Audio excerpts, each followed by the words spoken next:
नमस्कार, मैं हूं विजय श्री और स्वागत है आपका सियासत नगरी में। प्रधानमंत्री नरेंद्र मोदी द्वारा 6 जून को श्रीनगर और कटरा के बीच वंदे भारत एक्सप्रेस को हरी झंडी दिखाने के बाद अब यह ट्रेन सिर्फ ट्रैक पर नहीं बल्कि सियासत की पटरियों पर भी दौड़ रही है। जम्मू कश्मीर नेशनल कॉन्फ्रेंस के अध्यक्ष और पूर्व मुख्यमंत्री फारूक अब्दुल्ला ने खुद इस ट्रेन में सफर कर एक नया सियासी संदेश दिया है। 3 दिन पहले शुरू हुई इस हाईटेक ट्रेन में जब फारूक अब्दुल्ला नौगाम से कटरा तक पहुंचे तो उन्होंने कहा, मैं बेहद खुश हूं। ये ट्रेन कश्मीर के लिए एक वरदान है। उन्होंने यह भी जोड़ा कि इससे न केवल आम लोगों को राहत मिलेगी बल्कि पर्यटकों की संख्या में भी इजाफा होगा। फारूक अब्दुल्ला ने केंद्र की इस पहल की तारीफ करते हुए कहा कि वंदे भारत से कश्मीर को देश के अन्य हिस्सों से एक मजबूत कनेक्टिविटी मिली है। उन्होंने यह भी कहा कि अब लोगों को एयरलाइंस की लूट से राहत मिलेगी क्योंकि सड़क मार्ग अक्सर बंद रहता है और फ्लाइट के टिकट आसमान छूते हैं।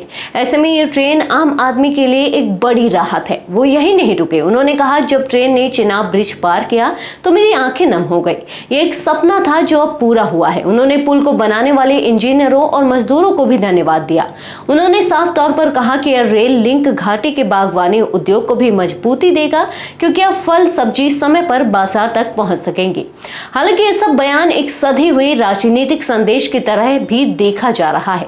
फारूक अब्दुल्ला का ट्रेन में सफर करना और फिर मोदी सरकार की पहल की तारीफ करना उस राजनीतिक बदलाव की ओर संकेत करता है जहां अब क्षेत्रीय नेता भी केंद्र के विकास कार्यों को खुले मंच से स्वीकार कर रहे हैं।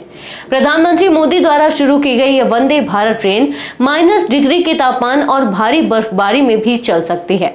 अब श्रीनगर से कटरा का सफर केवल 3 घंटे में पूरा हो रहा है। यह न केवल यात्रा का समय घटा रहा है बल्कि एक मजबूत संदेश भी दे रहा है कि कश्मीर अब सचमुच कनेक्ट हो रहा है और इस कनेक्टिविटी पर अब सियासत की नजर भी टिक गई है।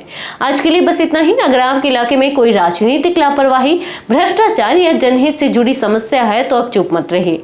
अपनी शिकायत हमें भेजिए। सियासत नगरी आपकी आवाज को मंच देगा और जवाबदेही तय करेगा क्योंकि अब हर सवाल होगा सीधा सत्ता से।